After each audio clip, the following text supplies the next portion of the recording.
Hare Krishna. Hare Krishna. So, I'm happy to be here with all of you today morning.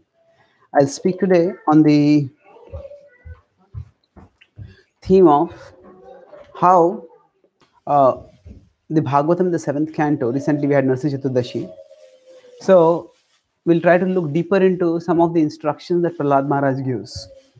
So, this is Srimad Bhagavatam 7, 9, 14. So, sorry, not 7, 9, 14. This is 7, chapter, 8th verse. This is Lord Narasimhadev. He's just appeared and he is responding to Prahlad Maharaj.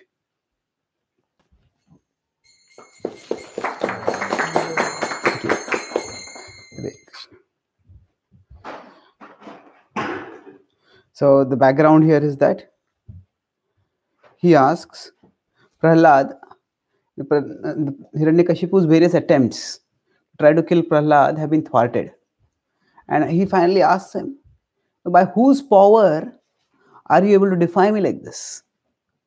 And then he gives a reply which borders on cheekiness. Sometimes you just speak something which you seem to provoke the other person. So he says, this is 7, I'll talk on 7.8.7 and then 7.8.9. That will be the theme of my talk mainly.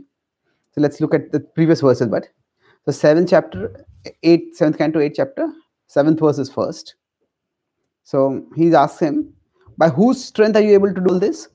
So Shri Prahlad Uvacha, na kevalam me bhavatascha rajan, savai balam balinam cha paresham, pare vare mi sthira jangamaye, brahmadayo yena vashah pranitaha. So Prahlad is asked, by whose power have you been able to defy me like this? So he says, what is the source of your power? So he replies, the source of my power is the same as the source of your power. It's also the source of your power. That is Brahma's power. And there is one supreme person. He is the source of the power of everyone. So it almost seems like he's being provocative over here. He's trying to make him angry. I don't think you have some special power. Your power also comes from someone else. And the same person is the source of my power also. And then, next verse, he says he glorifies the Supreme Lord. And then in the 9th verse, he says, which is what we'll discuss mainly, Jahaya suram bhavamimam tamatmanaha samam manodhatsvana santi vidvishaha riteya jitadatmana utpatha sthitam tadhiyanantasya mahat samharanam. So, mahat samharanam. That the best way to worship the Supreme Lord, the great way to anantasya mahat samharanam. What is that?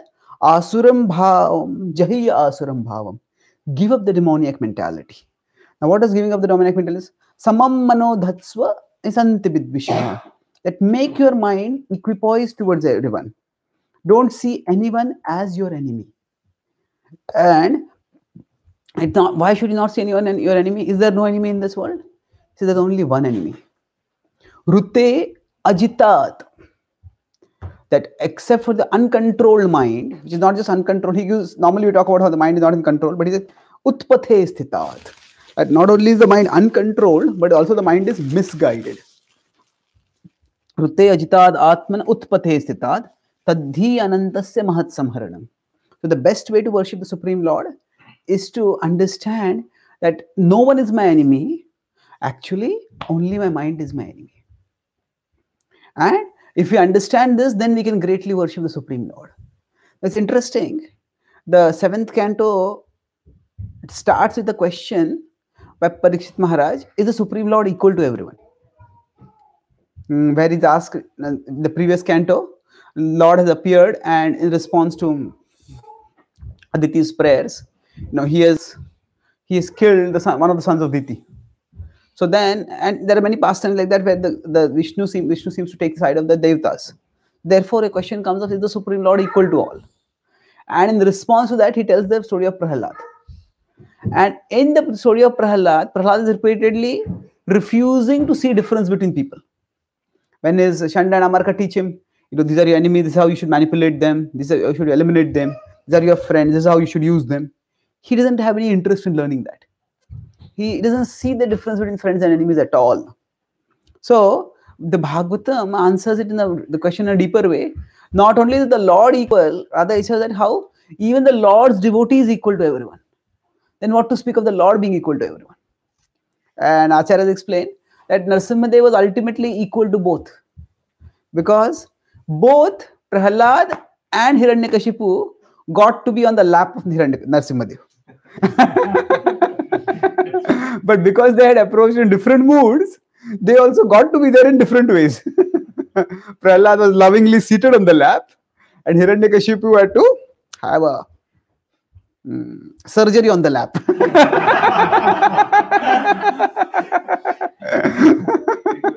Spiritual surgery.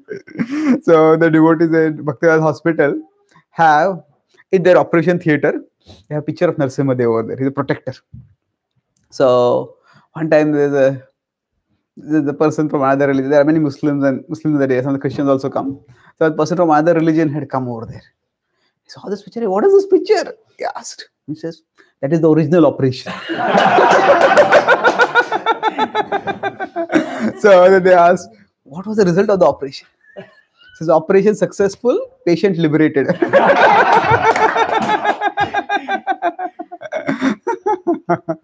So now, so here, this Krishna, Prahlad is telling Hiranyakashipu that you have no enemy except your own mind. At the same time, we do see that Lord Narasimhadev, he does deal in different ways with Prahlad and Hiranyakashipu. Hiranyakashipu has to be punished, Prahlad has to be rewarded. So, is the Supreme Lord equal? And is it that the mind alone creates all enemies? You know, there are some people who often act in ways that they may backbite against us, they may do something to hurt us. In business, we work in offices, there are rivals. You know, they try to do politics against us. So there are people who act as enemies. So now there may be terrorists who want to kill innocent people. So are they not enemies of us? What does it mean to say that the mind, the uncontrolled and misguided mind is the only enemy? Actually, there is a functional reality and there is a fundamental reality. At a functional level, it is true that there are various modes of interactions that may happen in this world.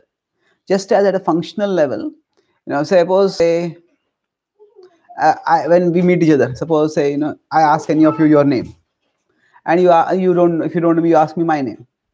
Now, if we start telling, I'm a spirit, soul, part and parcel of Krishna, well, that is true, but that is not a very practically useful identity. It's fundamentally it is true. But even fundamentally also, we're not just a spirit, soul, part and parcel of Krishna. We have our own individual identity in the spiritual world. But, so there is in scripture called a Vyavaharik Satya and a Paramarthik Satya. Vyavaharik means practical. Paramarthik means transcendental. So, sometimes it is said in scripture that the parents are like the guru of the children, or the husband is the guru of the wife. Pati Guru, it is said. Now, what does this mean? Jiva Goswami explains that these are gurus in a Vyavaharik sense. And he says that even if one has many Vyavaharik gurus, one needs a Paramarthik Guru. The Paramarthik Guru is the Guru who guides us on the transcendental path. So, the Vyavaharik reality and the Paramarthik reality, this is not to be confused. Now, these two terms, Srila Prabhupada did not use them so much because the impersonalists have misappropriated those terms. Jiva Goswami uses the Vyavaharik and Paramarthik, but the impersonalists use them very extensively, and they use it for saying that whatever we experience in this world is an illusion. They say all sense of duality, say your sense of you-ness, my sense of I-ness, it's all an illusion. They say only the non-differentiated consciousness of Brahman is all that exists. And they say that, but we experience individuality, isn't it? We experience, this is Vyavaharik, and they say Vyavaharik is illusion. And we have to go from the Vyavaharik to the Paramarthik. Now Ramanujacharya, when Shankaracharya talks about this in some of his commentaries, so Ramanujacharya responds to it and he says that if this is an illusion, then if this is simply or entirely an illusion, then for one who is in reality, they should not be able to perceive it at all. If we are seeing a mirage, then we don't see the sand. If we see the sand, then we don't see the mirage. Now we could say that the mirage is just sometimes if we look carefully, we may say, okay, there's no mirage, I can see there's water over there. Like we have this hologram pictures. One way you look, it's a picture of Krishna. Another way you look at it, it's a picture of Chaitanya Mahabharat. So that kind of pictures might be there. Now this is an optical illusion, which is within the nature of reality. So you can say one way you perceive like this, another way you perceive like that. But according to Mayavadi, according to the impersonalists, they say that this whole perception, they say whenever we perceive, there are three things. There is, say right now, see if I am looking at Shri, then now she is the object of my perception and I am the subject of perception. And in between is the consciousness. So whenever there is conscious experience, there is the object of consciousness, the subject of consciousness, and the stream of consciousness. So what the impersonalists say, Advaitavadi says that both the object and the subject are illusion. Only the stream of consciousness alone exists. And that they call as pure non-differentiated consciousness. Now the problem with this idea is, if there is only the stream of consciousness, then how did the illusion of subject and object at all come about? And if the illusion of subject and object came about somehow, then for somebody who is pure and liberated, they won't have that illusion. So when Krishna says he descends from the spiritual world to the material world, the whole material world is illusion, how can he descend over here? Because this has no existence on it, this is illusion. So then they try to say that actually this world has provisional existence. It doesn't have ultimate existence, it has provisional existence. But then if it is illusion, how can somebody be simultaneously enlightened and be in illusion? So the Vaishnava understanding is that there is a spiritual level of reality and there is a material level of reality. And Krishna descends from the spiritual level to the material level. So now while we are functioning in this world, we have a Vyavaharik Parichaya, Vyavaharik identity. So, we may be belonging to a particular country, particular family, particular dynasty, particular gender. So this is a Vyavaharik identity and we need to work according to it. But we don't work only according to it. We also have a Paramarthik identity. That is, that we are the supreme, we are the eternal parts of the Supreme Lord. So we work keeping in mind that identity and we harmonize our Vyavaharik identity with our Paramarthik identity. So from the Vyavaharik perspective, there may be people who act as enemies. So when the Bhagavatam says, for example, that Bhagavad-gita says 5.18, Vidya Vinaya Sampanne Brahmane Gavihastini Shuni Chaiva Shwapakecha Panditaha Samadarshinaha. When it says that, actually the Pandita sees everyone equally, whether it is a low class person or a high class person, whether it is an animal, a sacred animal like a cow, or not so sacred animal like a dog. Well, and dog is considered sacred in today's world, almost sacred. Yoga has become very popular in the West. So there's a new form of yoga which is becoming immensely popular. It is called Doga. Doga is yoga with your dog. So you want your dog to do everything with you. So they have yoga teachers for the human beings and they have a yoga teacher for the dog. And then both the human being and the dog do yoga together. So that's called yoga. So now the Bhagavad-gita is saying that the person who is self-realized sees all living beings equally. But even when we see everyone equally, we don't act equally. If there's a cat in front of us and we clap it, the cat will go away. If there's a big cat with a tiger and we clap, we'll go away.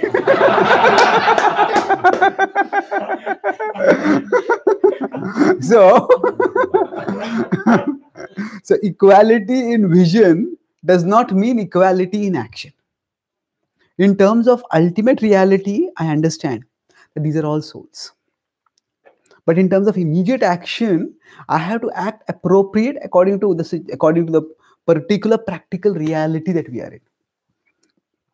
So if we confuse the Vyavaharik and the Paramarthik, there can be a lot of misunderstanding. Say, for example, it is said that Prabhupada said Krishna consciousness is the solution to all problems. But then Prabhupada also said that in the last instruction, how will Krishna consciousness movement spread? He did not say by Krishna consciousness. He said by organization and intelligence. Now we can say organization and intelligence are also part of Krishna consciousness, but still there are specific activities. So if, say, Prabhupada came to America, and while he's in America, he spoke in Bengali or Sanskrit, who would have connected with him?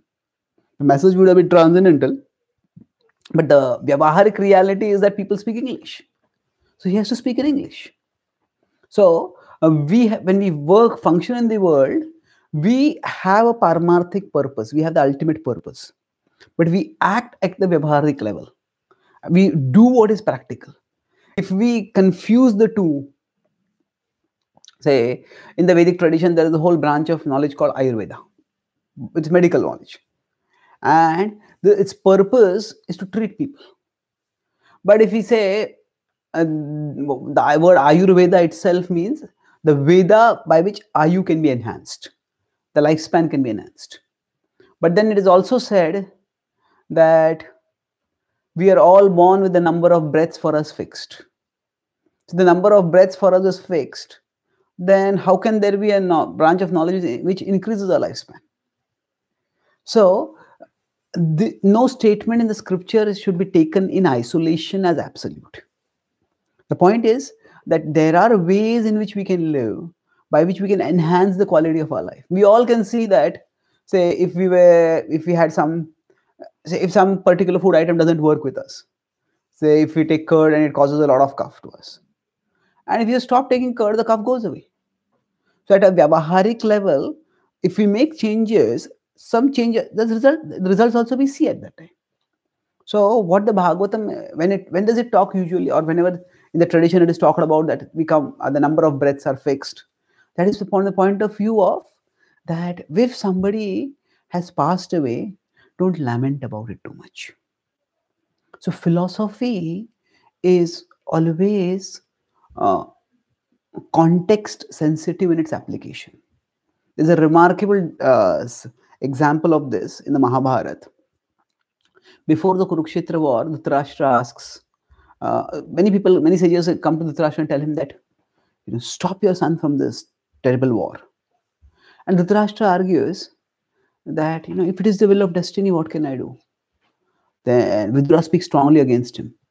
And he says, destiny determines the consequences of our actions, not our actions themselves. Destiny determines the consequences of our actions. If a student has an exam and a student doesn't study, and mother says, please study. He says, no, whatever is in my destiny, it will come.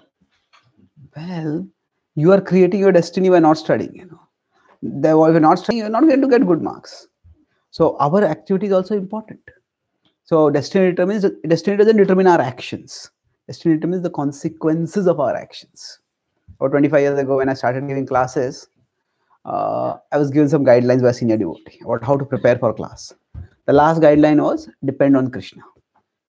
But in bracket, but only after you have prepared. So what does this mean? So anyway, the point, I'll not go into the intricacies of destiny. I'm making a philosophical point here. That initially he asked Vyasdev also. So is this war destined? So Vyasdev becomes very grave and remains silent for some time. And then he says, O king, it is very difficult to discern the workings of destiny. What we should know is that we all are meant to do our duty. So deliberate deeply, O king, on what is your duty and do that. Now, after the Kurukshetra war is over and Dhritarashtra is lamenting, oh, all my sons have been killed. At that time, Vidura comes, Vyasadeva comes again. And Vyasadeva tells him, O king, do not lament. This war was destined. Now, was the war destined or was it not destined? The truth, if we consider destiny, it's not completely frozen in stone. Our present actions also determine consequences. The way we act also has results. The illusion is to think that the way we act alone causes results. But to think that my present actions alone determine the result, that is an illusion. But to think that my present actions don't matter at all, everything is predetermined, that is also an illusion. So the whole purpose of contemplating destiny is to think whether I am doing the right actions right now.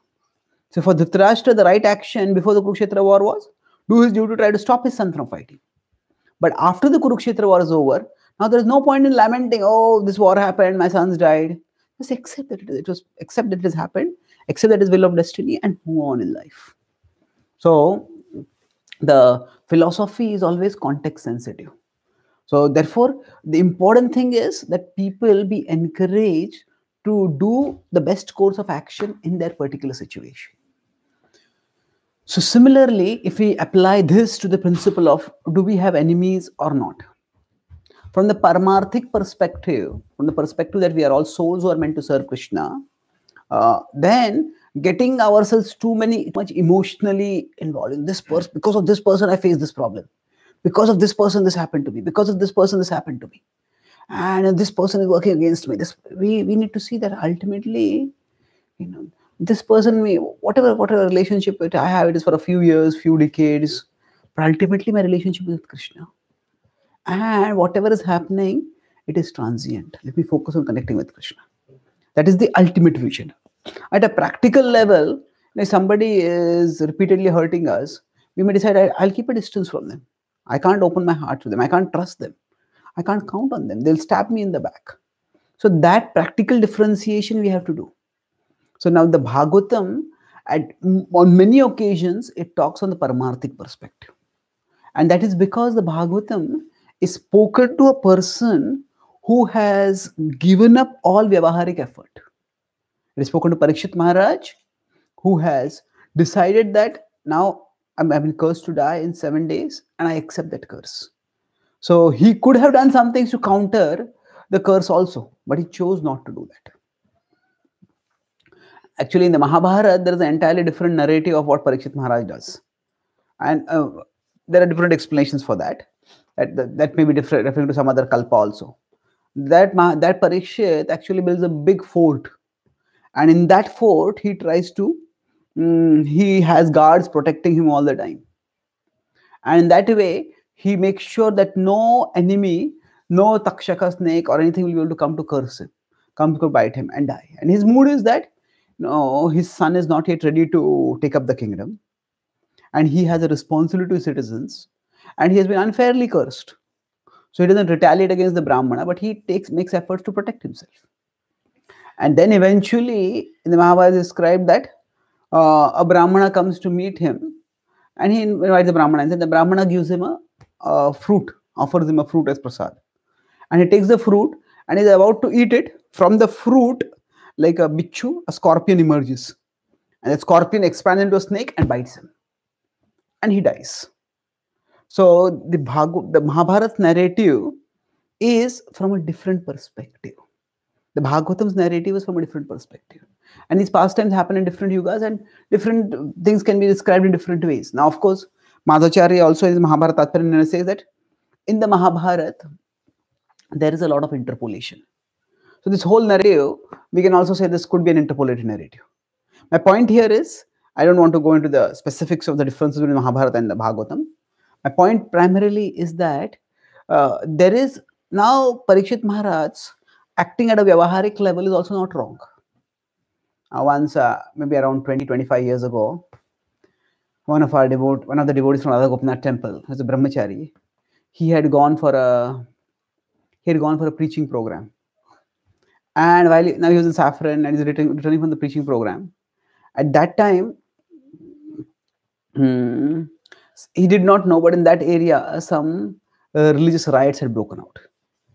And then he saw in the distance, a group of Muslims marching forward towards him. And there's a long beard, and then they saw him in the saffron, they just started charging towards him. And then he was carrying some books with him. He just dropped the books and he ran. He ran. And finally he ran into a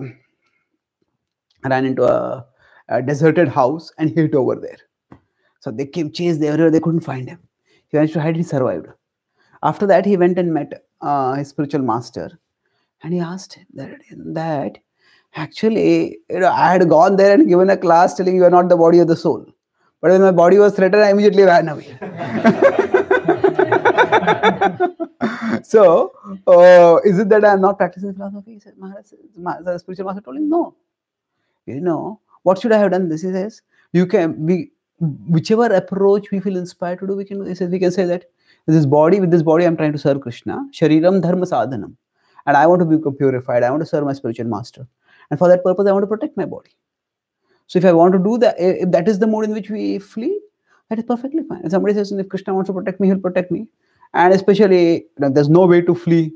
If there are too many people coming for meditation, we may just surrender to Krishna. So we see that surrender can be in different ways.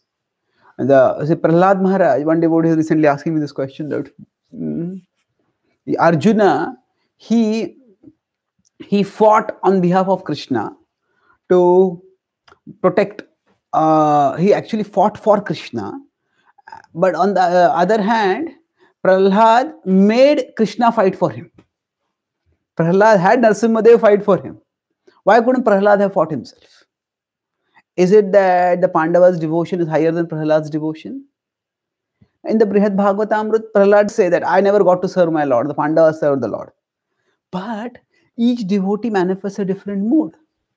Prahlad is manifesting a particular mood. In the Navvidha Bhakti, in the 9 items of devotional service, what is Prahlad's mood? Smaranam. He's demonstrating how we can attain perfection by just remembrance of the Lord. So the way of serving the Lord is through remembrance. And of course, externally we can say that Prahlad is in the body of a small 5-year-old boy. And his own father, how can he fight against his father who is the king of the Rakshas when he's a small 5-year-old boy? Arjuna, on the other hand, which is the mood in which he is serving Krishna? Sakhya. Sakhya means friendship. So as a friend, you don't just depend on your friend, you do everything. So I will do it for you. So it is not that Arjuna alone carried out Krishna's will. Krishna also helped Arjuna. So there are different moods, and it is not that one is right and other is wrong. It is not that Prahlad is a lower devotee and Arjuna is a higher devotee. They have different moods in that they are serving Krishna. So similarly for us, we may also, in different situations, serve Krishna in different ways. Prabhupada himself, in Jhansi, when he had the League of Devotees, at that time, he had planned to make that place as his headquarters of the League of Devotees. But then somehow there was a whole clique against him by the local people, and they wanted to use that those premises for something else. And Prabhupada decided there's no use fighting this. He just walked away from there. But then the same Srila Prabhupada, when he had the Juhu land, which he wanted to make into his, as he called, Mumbai was my office. Prabhupada said, Vrindavan is my home, Mayapur is my place of worship, and Mumbai is my office. So there, when there was a conspiracy to take that land away, Prabhupada said, I will, even over my dead body, this person will not be able to take my land. Prabhupada fought over there. Why? Because both are ways in which we can serve Krishna. In that situation, he felt it was not worth fighting. Jhansi is not anyway a big place. There are not many very serious devotees over there. But Prabhupada felt now my mission is established. Mumbai is a central city. This is a very good land. We should fight for it. So it's not that. So the point which I'm making is that at a paramarthic level, the intent is always to serve Krishna. At the vyavaharik level, how the intent will be expressed will vary from person to person, from situation to situation. So the devotee's mood is always to serve Krishna. But how exactly to serve Krishna, that will vary. So when Prahlad is telling Hiranyakashipu, don't see anyone as your enemy. It's only your uncontrolled mind which is actually your enemy. He's talking this from the paramarthic perspective. And especially because it's applicable to Hiranyakashipu, because Hiranyakashipu was seeing Vishnu as his enemy. He was thinking, I have to kill Vishnu. I have to become strong enough. I have to do enough austerity, and then I'm going to kill Vishnu. So from Prahlad's perspective, from Hiranyakashipu's perspective, Prahlad's devotion was especially infuriating because it is like exactly opposite party. Say if an India-Pakistan cricket match is going on, and say we are Indians, and somebody in our house starts cheering for Pakistan. You'll be furious, isn't it? Or somebody is in Pakistan and somebody in their house starts cheering for India. They would be furious. So Hiranyakashipu took that as a betrayal. How can Prahlad? He's my son, he's my blood. How can he cheer for Narsimha, Vishnu? Just couldn't take it. So he's telling Vishnu is beyond these categories. I'm not cheering for your enemy because he's not your enemy. So especially in a practical sense, we may have different situations in which different people may act in different ways, and we may decide to sometimes combat them, sometimes not combat them. Whatever works, whatever is practical. At a Vyavaharik level, there will be different things that we may do. So Bhakti Tirtha Maharaj, when he got that melanoma cancer, so initially you could say that he had the mood of Parikshit from the Mahabharat. He tried this treatment, tried that treatment, went to various places, and it seemed that he was succeeding.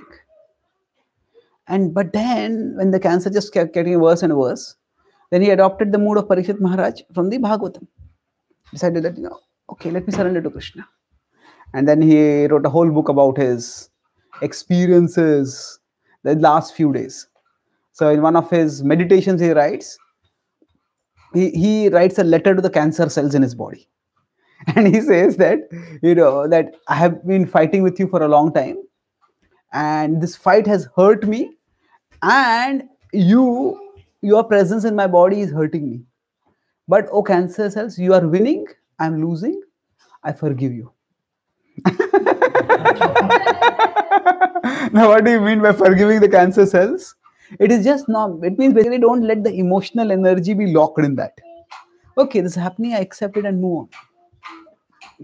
So I decided that now I can't fight this. So I just, okay, this hurt is coming, let me focus on serving Krishna. Let me focus on remembering Krishna. So for us, we all will face problems in life, sooner or later. But if we don't connect with Krishna properly, if we don't have the right attitude, then we may have problems, but on top of that, we ourselves may become problems. That means our reaction, our response, our way of functioning, that itself may create problems for others. And not just problems for others, for ourselves also. So we can't always avoid problems in life, but we can choose the best response in that particular situation. And sometimes the best response may just be trying to have as peaceful, as spiritual a consciousness as possible. Beyond that, we can't do anything. So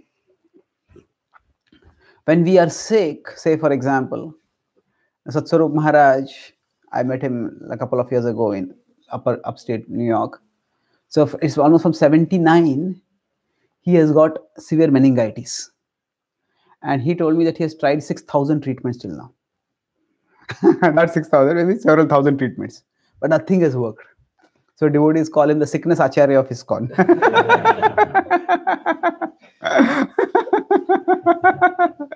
So he has written various books describing his experience of sickness and everything. So he's still trying whether this treatment works, that treatment works. But he decided that the best service that I can do amid sickness is to try to be Krishna conscious. Even if I can't do it, and if you read Lilamrut, he was one of the most vibrant preachers at his time. He had the BBT library party, which would distribute books in various places. But after he got this severe headaches, his whole service had to be reduced. He couldn't travel so much. He couldn't do so many classes. He's just doing some writing whenever he can. He's done a lot of writing. And Prabhupada wrote 130 books. He has written 250 books till now. So, of course, most of his books are like diaries and journals, his own reflections. Some of his books are very systematic and commentaries on Niti Shastra and other books. But the point which I'm making over here is that we all may have to adjust our kshetra according to our sthiti. Sthiti is our situation. Kshetra is our area of influence. See, there is, you could say, Prakriti is broad material nature. Kshetra is the area of material nature over which we have control. Say, for example, now my body is the area over which I have control. But say in this body, if my shoulder gets sprained, then I'm able to move my hand here, I can't move my hand above this. So my kshetra is limited. If I have to make gestures, I have to make within this area only.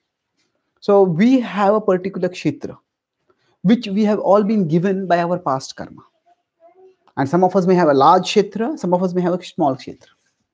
And in that kshetra, in that area of influence, we can do some services. But sometimes, even that kshetra may get decreased. So something which you can normally do, sometimes you may not be able to do that. So we have to understand that at that time, the best way I can serve Krishna is understand that what is my kshetra in this situation.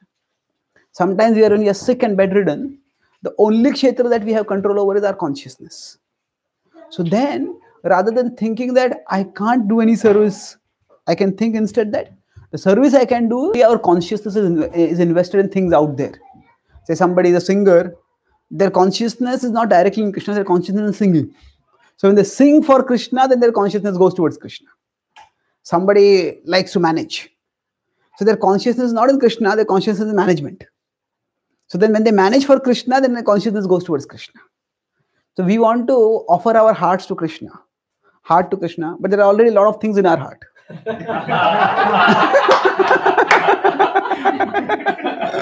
So what we do is, whatever is in our heart, we offer to Krishna. So I like singing, I like managing, I like speaking, I like say doing drama. Sorry, prasadam distribution. So of course prasadam honoring. So even when we say, for example, when we give charity, now what is the purpose of giving charity? The idea is we want to give our heart to Krishna, but our heart is already filled with so many things. So if we can't give our heart to Krishna, we can give what is in our heart to Krishna. So by that, what happens?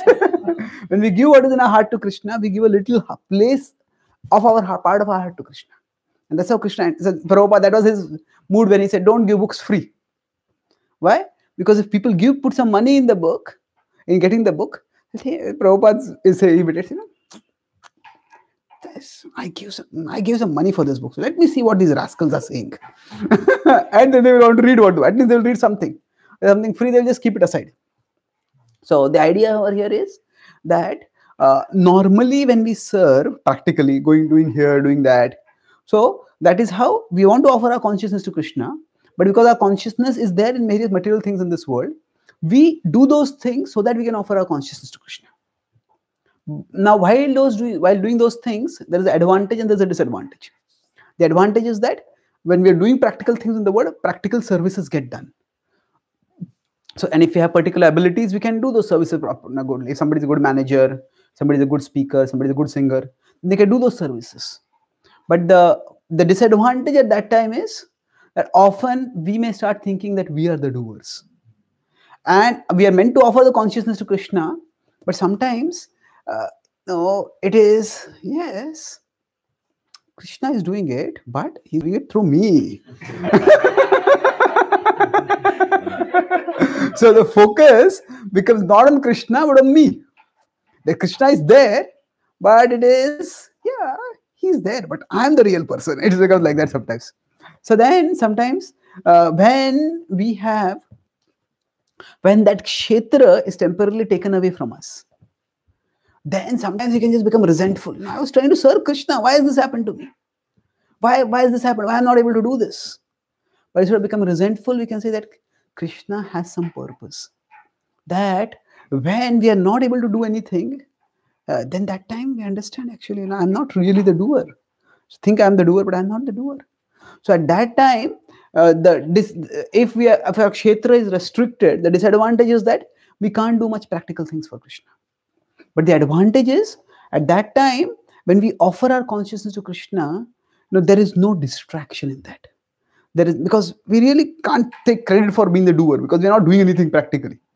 So in that sense, sometimes amid sickness, actually we can. So it says one call to Krishna in sickness may lead to greater spiritual advancement than 10 giant leaps in Krishna's service in health. It's not necessary. It's not that we have to become sick in order to serve Krishna. Sickness is not the cause of bhakti. It is the intention to serve Krishna that is important. But we don't know in what situation our bhakti will grow the best. Krishna knows that. So now so whatever situation comes in our life, if we just try to maintain a devotional disposition, then we may have problems, but we ourselves won't become the problem. So we can become the problem. Sometimes some devotees, like say there's the spiritual master sitting on the Vyasasana, and the spiritual master calls some devotee, and it's a crowded program, many devotees are there.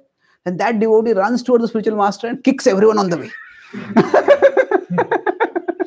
And now they're doing a service, but in doing the service, they're doing a lot of disservice also.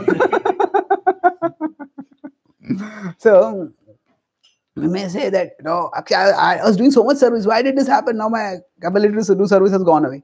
But Krishna knows what is best for us. So therefore, whatever situation comes in our life, we just try to maintain that disposition of service. Then, tadhiyanantasya mahat samharanam. That disposition, that without letting the mind become uncontrolled, misguided, thinking that, this is the problem, that is the problem, that is the problem. Because of this person is obstructing my service. This situation is obstructing my service.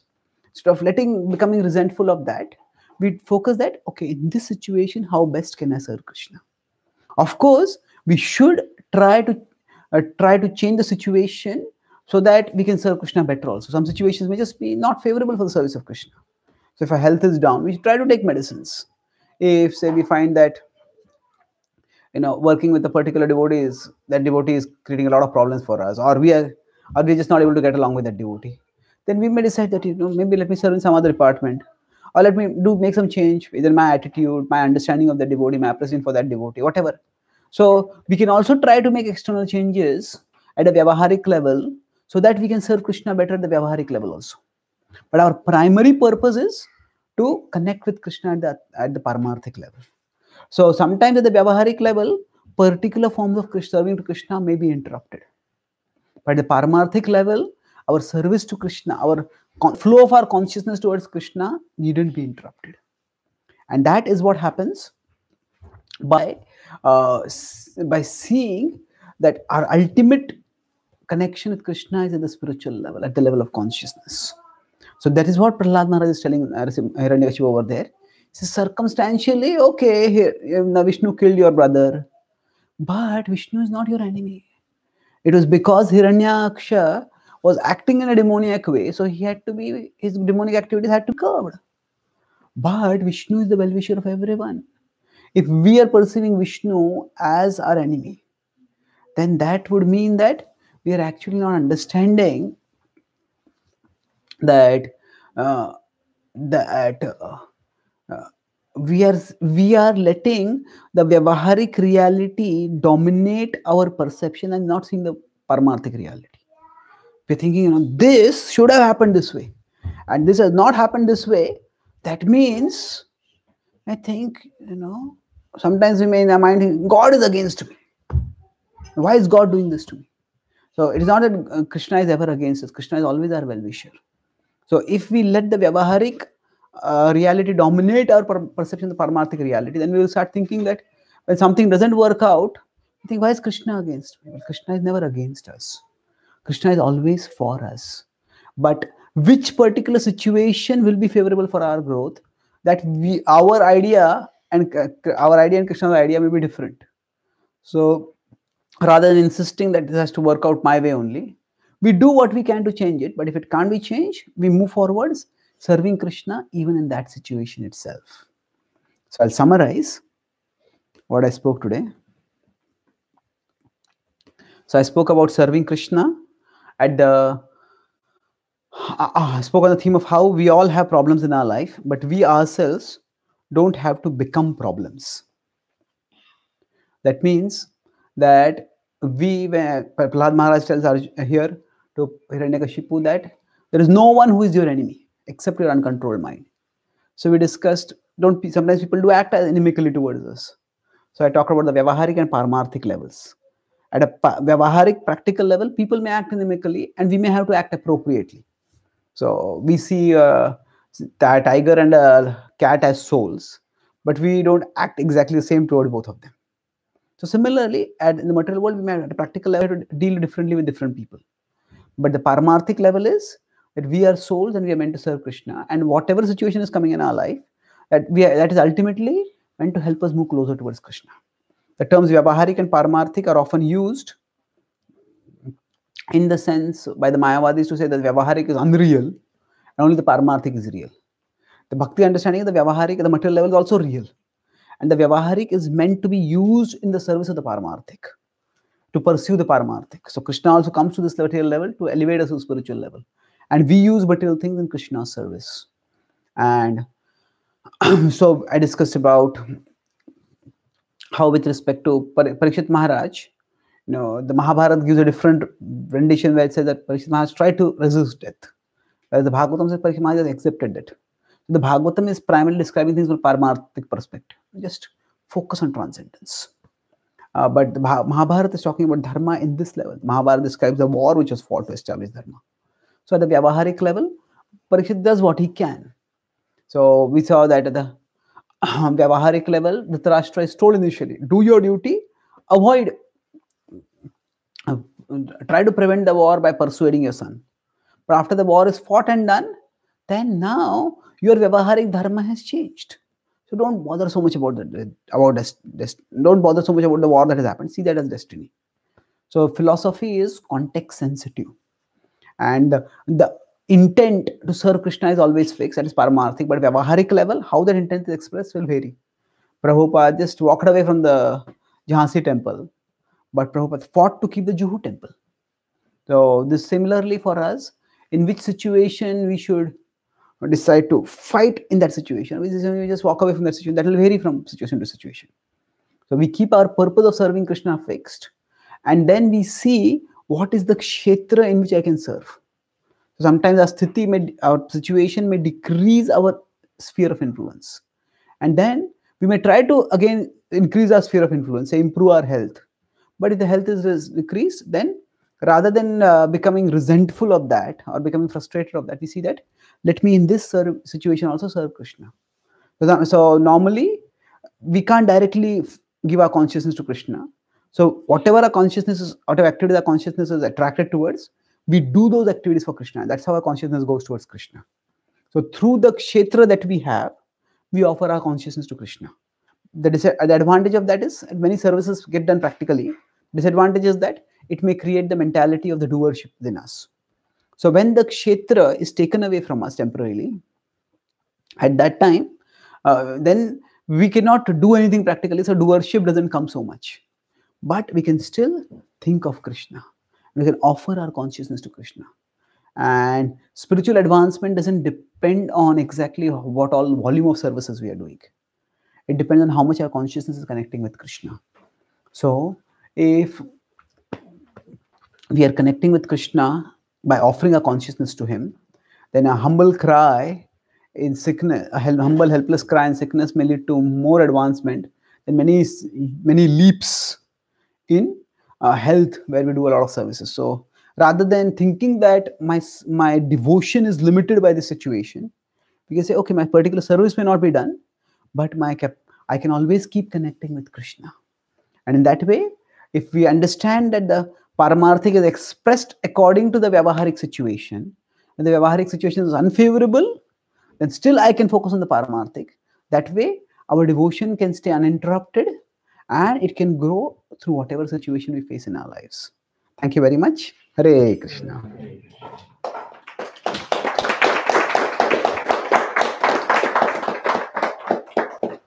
So any questions or comments? So Yes, I sir. would like to share something on sickness. Actually, there is a devotee. So he was having a bad throat problem, and whatever he used to eat or drink, it doesn't used to go inside his stomach. And then once he went for a checkup, and doctor told him to drink water, and then he started drinking water. but that water didn't reach his stomach. It was just, in the throat, in that, stuck in the throat only. And then doctor said, it is impossible. You cannot, live also. You cannot survive like this. Doctor said, he got up and he said, he said Hare Krishna, and then put little pressure, and then water went inside.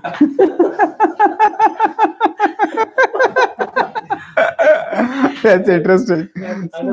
So the Paramarthik helped at the Vyavaharik level also. Okay. So he went through the surgery and he got well, and doctor told him to, now say something so that they can check that everything is okay. He started singing Hare Krishna Mahabharat. That's good. And the devotee is from. Oh, really? Okay, wonderful. Thank you. Good. Doctors are really mad, bro. How you can live? You're okay now? Yes, again I have to go for checkup. As per them, they say come every 6 months or a year. But I try my best not to go more frequently unless it is needed, because they say big terms like, and I get really scared. I said half of my life I have already lived. Let me live remaining half peacefully by chanting Hare Krishna. If you can give me like long life, more than 100, then there is some deal. But if not, then nothing good. But still they are calling, so I need to go. Yeah. I have a question. Yeah. So I have not yet started reading Srimad Bhagavatam. I have not yet started reading Srimad Bhagavatam. But if I want to distribute Srimad Bhagavatam, and everyone, Prabhupada also said, if you want to distribute that book, you first read it. But now, considering Srimad Bhagavatam, 12 cantos, 18 books, is there a way, at least for distribution or anything that I can, any essence of Srimad Bhagavatam, like how you have the 10 leadership sutras from Bhagavad-gita. There's that, yeah. Where, there's one devotee, Prabhupada said, Purna Pragya Prabhu, he has done the Srimad Bhagavatam condensed. So that gives a quick overview of the Bhagavatam. And then actually the Bhagavatam appears very big, but it can be read in various ways. One way is that we can just read the translations initially. At least if I want to read a chapter, just read the translations once and get an overview. What is there in the chapter? And there are devotees. I met a devotee in Kartik. Every Kartik, he reads all the 335 chapters of the Bhagavatam in 1 month. So if you read about, and he knows Sanskrit, so he just reads the Sanskrit only. Then he will read the English. That's a standard form of, what do you say? What is the word for it? Bhagavad Archana. That you take a month and read the whole Bhagavatam in that month. So approximately 30 days. So if you read around 11 chapters per day, then you can complete 335 chapters in one month. So it takes about 2 hours to 2.5 hours to read it. So for us, the Sanskrit may be difficult, but just in English we can read. Now, this is in no way mean to minimize the purport of Srila Prabhupada, because just the story, it will just have some entertainment value. It will not really lead to much enlightenment. The enlightenment comes by reading the purports. So we do need to read the purports also. And that, if the size is what is intimidating, then at least reading the translations will give us an overview of what is there. Then we can decide, okay, this is the story that attracts me the most. Let me read it. We may decide, okay, I want to read the Prahlad Maharaj pastime. That is around 10 chapters in the 7th canto. Or let me read the Dhruva Maharaj pastime. There's 4 chapters in the 4th canto. So when we read specific sections, we also get a better understanding. And completing that also gives us some confidence. Okay, I can read. So generally it is not recommended to suddenly go into the 10th canto, especially the Raslila chapters. But otherwise, reading Bhagavatam section wise gives us a taste for the Bhagavatam. It's a systematic study is excellent, but sometimes systematic study seems so demanding that we just feel, when will I complete this? So the mind says, okay, it takes such a long time to complete. So then the mind takes a long time to start only then. So it is better that we just start somewhere and start with some attainable target. So Gajendra Moksha Leela is there. Just 3 chapters it is. So we can just, I'll read that. So start off with, we all know, whatever classes you might have heard in Bhagavatam, you know what are the major pastimes in the Bhagavatam. So just decide to read those. And gradually as you read those, some sections of the Bhagavatam get covered. And we also that way know some things in the Bhagavatam. And then the taste will develop by that. And then you'll be able to do more. Systematic reading, it's not difficult. It is just demanding. Difficult means it's not easy to do. Demanding means it just requires consistency. So even if you read half an hour daily, and half an hour daily is sometimes not easy, but even if you read say 3.5 hours in a week, or that means say about 14 hours in a month, with average reading speed, the Bhagavatam can be completed in about 3 years if we read half an hour daily. So it seems huge, 18 cantos, but half an hour daily is not that difficult. Or even if half an hour daily is difficult, 3.5 hours in a week is not that difficult. So we can somehow find some time and read. So if we do it that way, it is possible also. But it's best to start off with something. 3 years seems such a long time. When will I complete it? So start with some smaller sections. Take one section and read that. Take one section and read that. And maybe you could have a index of cards where you write down, means have a index where you write down all the chapters of the Bhagavatam titles. Okay, just extracted from the Veda base. And then you could tick, okay, this is how completed. And then gradually you'll find, every canto you have read something. And then that may inspire, let me start reading the full thing, full Bhagavatam. Let me complete one canto. So it's a good idea to actually read at least maybe 1-2 chapters from each canto. So that when you're distributing, you know something from each. And each canto has some special pastimes, which are stories which are not so difficult to read, and which are also quite instructive.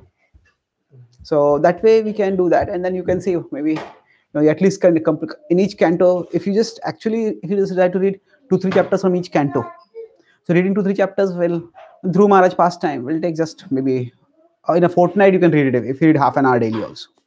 So as reading a few chapters from each canto and covering the whole 12 cantos like that will not take more than 3 months actually. So if you can complete, say, at the most 6 months, you would say. It depends on how many chapters you're selecting for the reading. 7th canto, Dhruva pastime is 10 chapters, but other pastimes are not that long. So then within just say you can if you read one canto in 2 weeks, then in 6 months, we have something from each canto read. And then that way, basically the mind will look for excuses not to read, and we have to sometimes give the mind reasons to keep reading. So the mind often is in the mode of passion a little bit. It wants to achieve something, so then we give it a sense of achievement within the realm of devotion. Then it feels stimulated to read. Okay, thank you. Yes, ma'am. One question. Philanthropic activity that we do, or anybody do, serving people. So, from the Vyavaharik view perspective, how do we look at it? I mean, should we do philanthropic activity, or what should be our mood? And typically, when we are devotee of religion, we typically always focus on serving devotees. But when the question comes to serving non-devotees, how do we bring that oneness into our consciousness? Okay. So if we talk about philanthropy activities from a Vyavaharik perspective, are they important? And how should we do them? If we see in the Bhagavatam, in the 9th canto, there is the story of Rantidev. in the story of Maharaj Shibi. There are people who come to them and they're starving, and he gives them food. He gives them even the food which he himself is going to eat. So, and directly, there is no devotion in it. It is not, of course, we could say that he's a devotee and he is giving prasad. But the focus there is not on specifically, he's not preaching Krishna consciousness to those people. Some chandalas come, some a person with dogs comes, and he gives them whatever food he has. So the idea there is the selflessness and sacrifice of a great soul. They're ready to give up even what they have for others. Now we also have the pastime of Maharaj Pruthu, when his citizens are starving. At that time, he does vigorous activity to ensure that the citizens get nourishment. They get food and grains and other things. So he doesn't tell them that, oh, this is mundane. No, he provides for them. So the point is that Kshatriyas are meant to take care of the material welfare of people. Brahmanas are meant to take care of the spiritual welfare. Now, Brahmanas may also give charity. If a Brahmana gets a lot of food, Brahmana may also give food in charity. But Brahmana's primary charity is giving knowledge. So Srila Prabhupada started ISKCON primarily as a Brahminical movement. He came and said, in the West also I'm coming to, I'm looking for Brahmanas. But then Prabhupada also said, we want to establish Varnashram. So in general, Prabhupada's mood was that the Krishna consciousness movement will directly focus on Brahminical activity of giving spiritual knowledge, giving Krishna bhakti. But then Prabhupada also told, for example, food for life, which is, and he said there's a letter when he says, we will win the hearts of the people and the government by extensive food distribution. There's one letter where Prabhupada says that. So we have to understand that there is an institutional focus and there is a individual preference or individual inspiration or even individual obligation. So when the Bhaktisiddhanta Thakur would take devotees on parikrama, now outside Vrindavan, there will be many beggars outside the Vrindavan temples. And the devotees would not give any charity to the beggars. And Prabhupada and Bhaktisiddhanta Thakur said, later in lecture, he says, we think that we will not give any charity to beggars, we will keep the money to give to Hari. But then we don't give to beggars and we don't give to Hari also. He says, we should give charity to beggars. So now, of course, so I'm giving all these examples to talk about how charity also is a part of the broad process of dharma. Now, because ISKCON was established for a particular purpose by Srila Prabhupada, ISKCON itself will not engage primarily or extensively in charitable activities at a material level, because it's a body of Brahmanas. But it is not that all ISKCON devotees are always acting as Brahmanas. In the sense that in individual capacity, many devotees may be businessmen, they're Vaishyas. Many devotees may be working in managerial positions, their roles may be Kshatriyas. So, what an individual ISKCON devotee does is up to them. And if devotees, sometimes, see, the Bhagavatam is describing, the whole thrust of the Bhagavatam is to raise a person from aparadharma to paradharma. Parikshit Maharaj is already a religious person, but to bring him to the level of pure absorption in Krishna. That's the thrust of the Bhagavatam. And from that perspective, the Bhagavatam says, even dharma, artha, kama, moksha, that is also kaitav dharma. Because that does not lead to prema. But does that mean that dharma, artha, kama, moksha are bad? Not necessarily bad. If somebody can practice parabhakti, then for them dharma, artha, kama, moksha are not good. Say, to give a simple example, if say parents have two sons, two kids, and one of them barely scrapes through the exam, gets 40% marks, other gets 80%, very good marks, and today both of them have come, and both of them have results. Both of them got 60%. The person who's on 40%, he came to 60%. The father may say, Shabash. The person other person say, Badmash, what have you done? Now, actually, both of them got the same marks. But why the entirely different reaction? Because their level is different. So for somebody who is otherwise doing mundane activities, for them to come to the level of mundane means they're just living for sense gratification, for their own personal sense gratification. If they start giving charity, that is a step up from them. So they are coming from the mode of passion to the mode of goodness. But for somebody who is working at the level of pure goodness, for them to come to the level of goodness may not be so good. So for somebody to come from 80% to 60% is not good. So now the Bhagavatam talks about principles of pure devotional service. And that is what we aspire for. Now we have to see for ourselves, honestly, how much of our life is in a pure devotional mood, how much is in a sattvic mood, how much is in a rajasic mood, how much is in a tamasic mood. These are modes are there within us. Our goal is transcendental. That doesn't mean we have ourselves become transcendental. So if our life is also rajasic and tamasic, then giving some charity, even for a material cause, that may also increase the sattva within us. And sometimes, if we can directly give for Krishna, that may take us to a Shuddha Sattva. But sometimes that may not be possible. Prabhupada says in the 12th chapter of the Bhagavad-gita, 11th verse purport, he says that if we cannot give for Krishna, we can give for some good cause. And that will also instill some selflessness within us. So that means it's more a matter of consciousness than of specific actions.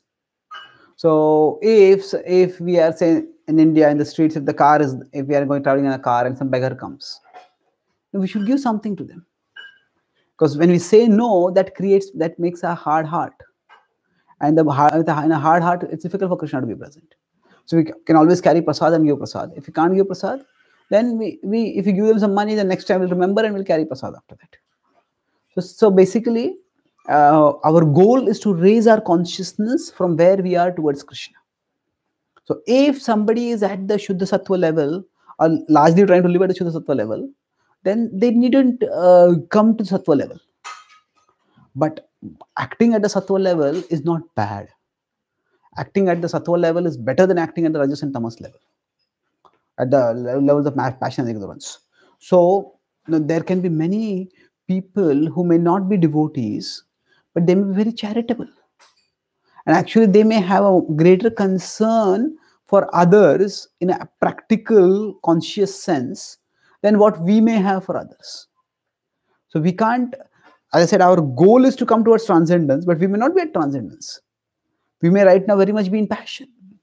And so when we are in passion, we have to make sure that our consciousness rises towards transcendence. And if somebody is sattva, we don't have to dismiss that. So somebody is giving charity, somebody is being compassionate, being charitable. We appreciate their spirit of selflessness in doing what they are doing. At the same time, we don't think that is the purpose, that is the perfection. So that is good.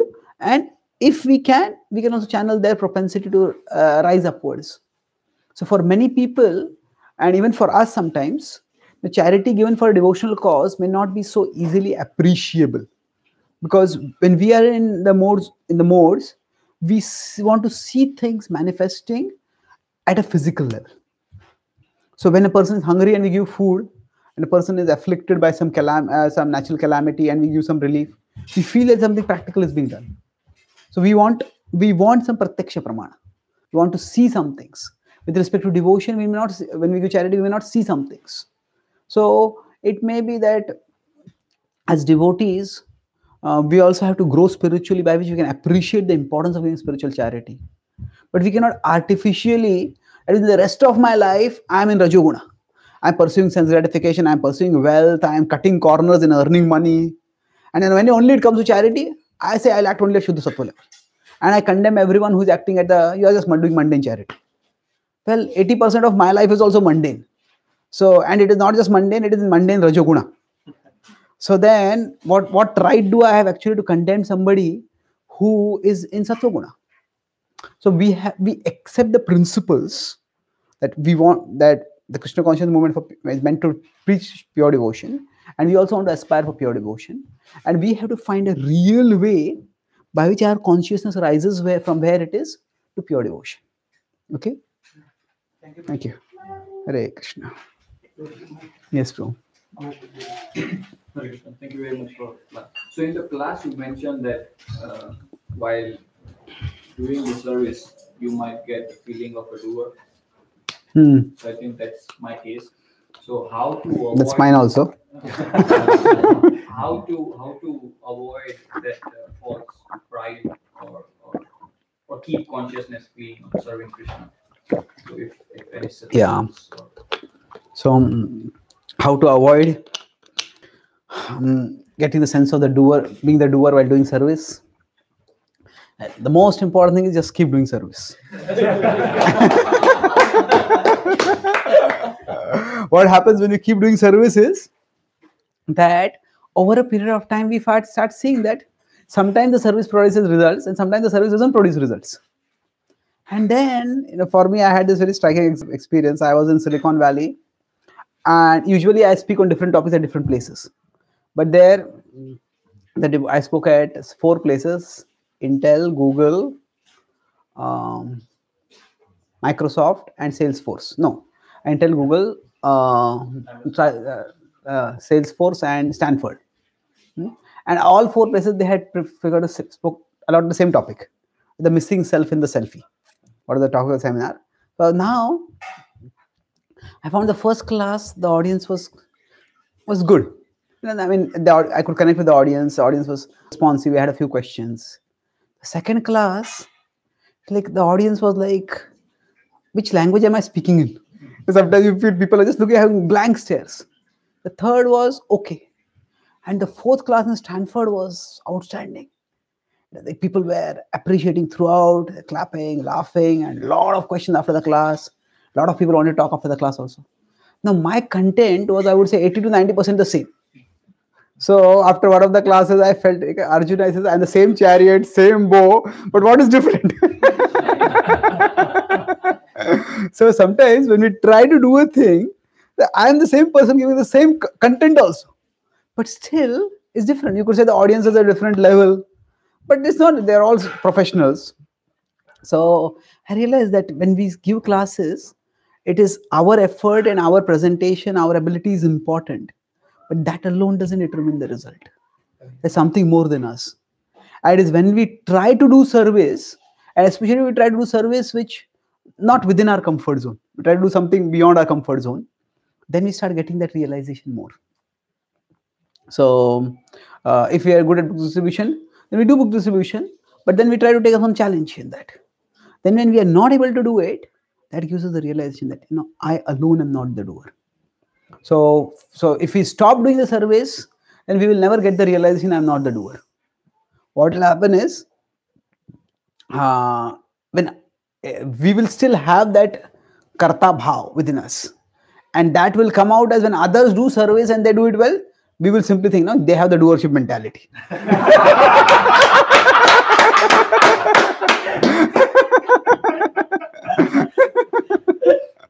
So it is by doing service, because ultimately the doership mentality cannot be given us simply by intellectual analysis.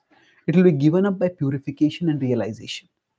And purification and realization happen by practically serving Krishna. So while serving Krishna, it's also important that we do also the services which we may not be so good at. That means, I'm not so good at, say, if I'm very good at singing, that's nice. And I can do that as my major service. But along with that, I also need to do my sadhana, study scriptures, do japa. And by this also I move towards Krishna. And by this also I connect with Krishna. So when I do it this way, then slowly the other services which I am doing, they create the service attitude. And especially if we try to work with devotees, then other devotees, especially it's, if we have equals, that helps a lot. Because if we are preaching new people, and new people will appreciate us quite a bit. Our seniors, it's very easy to maintain humility in front of them. Yes, I agree. But it is with equals that we are brought to the ground by them.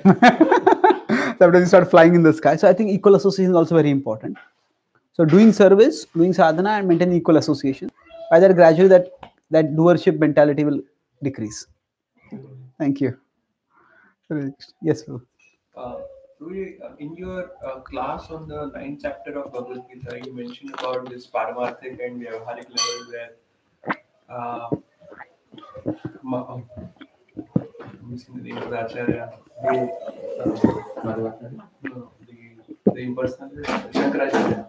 Shankaracharya had thought about it along with his spiritual master Gaudapal, and then they used it from the Buddhist scholar Nagarjuna. Yeah. There you said that there is no scriptural basis for Vyavaharik and Paramarthik. There's just one statement in one of the Upanishads that talks about the Para and Apara. But now today you're talking about this. Okay. So, just want to know. Okay. So, is there no reference to Vyavaharik and Paramarthik in the scriptures? But then I also said Jiva Goswami is quoting it. Okay. See, sometimes we use the word scripture in a very inclusive sense.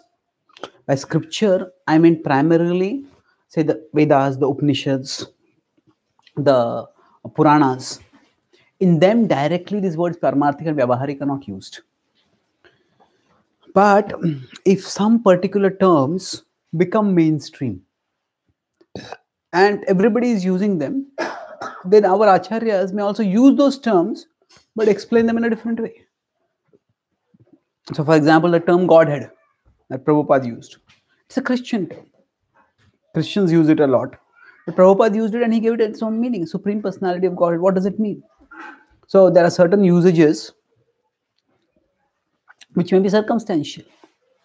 And if a particular term becomes commonplace in philosophical dialogue of a time, then we may use that term. So it's Vyavaharik and Paramarthik. These terms are used by Jiva Goswami, and because that was a time when Advaitavad was quite widespread, and those terms were there already. So then he uses them, but he uses them in a different context. So ultimately, terms are like the handles for a suitcase. The suitcase is the actual concept. The term is the handle. So one suitcase, say handle, say there's a black handle. That black handle may be attached to different suitcases. One time I was traveling from one place to another. Just when we were going out of the house, the devotee was coming to pick the suitcase, and the suitcase handle broke. So at that time, I asked, "Can you repair this?" The devotee said that repairing things in America is more difficult than buying new things. So then they gave me a new suitcase. Now, because I don't carry my luggage, somebody else usually, either the devotees carry it or then the wheelchair assistant carry it. So then when I came to the carousel, by that time I had forgotten what my bag looks like. So I only remember that it had like a red handle. So then all the suitcases with the red handle, we are picking it up and looking, is this my suitcase? Is this my suitcase? So similarly, what happens? We sometimes get too caught with terms. The terms are like the handles of the suitcase. And the concept is actually the suitcase. So now in English, there's the word called run. Run, So there's an article written by English scholar, has run amok. What it means is the word run has 640 meanings. It is the word which has the maximum meanings in English. So now, normally in the context, so we understand what, so suppose, he stole my money and ran away to Australia. How long did it take to run to Australia for it? Maybe it doesn't, ran away doesn't mean physically run away. So are you running for the elections? What do you mean running for the elections? The word run has different meanings. So what happens is, the same word may be there, but it may have different meanings, different contexts. So the Vyavaharik and Paramarthik, they have different meanings. Okay? And because they were common words used, so our acharyas have also used them, and they have infused them with different meanings. Okay. Thank you. One more question. You said that the Bhagavatam was spoken to Parishit Maharaj because he has nothing to do at the Vyavaharik level, and he had given up the Vyavaharik, and that's why it was spoken so that he can focus on transcendence, the Paramatma. So does that mean it is not Bhagavatam is not relevant to us? People Okay. No. So is the Bhagavatam not relevant for those of us who are at the who are going to function at the Vyavaharik level? I would say the Bhagavatam's principles themselves are universal. The specific way we apply them may not always be the same. And that variation we see also in the Bhagavatam itself. Prithu Maharaj, while he is the king, he does focus on taking care of his kingdom. Parikshit Maharaj himself doesn't worry about his kingdom. Let Krishna take care of that. We said Dhruva Maharaj, Prahlad Maharaj tells Hiranyakashipu that the Hitvatma Patam Gramanda Kupam. Household life is like a deep dark ditch, deep dark well. But then, after the whole pastime, he himself becomes a king. He marries, he has children. So he also does duty at a Vyavaharik level. He does it in Paramatma consciousness. So I would say that it's not that the Bhagavatam is spoken because Parikshit Maharaj runs the world. I would say my point was that each book has its own thrust, and that thrust is determined by the context. So we acknowledge the thrust, but that is not what we necessarily literally follow. Just like the Bhagavad-gita. The Bhagavad-gita's context is Arjuna fought a war. And the Bhagavad-gita does tell Arjuna to fight a war. But does that mean that all of us have to also start fighting a war? Not necessarily. And our acharyas have explained the core principles which are universal, but their application in our context will be different from what was in Arjuna's context.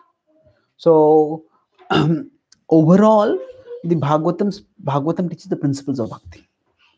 But it also gives pastimes which talk about the principle of bhakti, especially as to how they will apply at the time of death. If you consider how many of the Bhagavatam narratives are talking about death and the moment of death.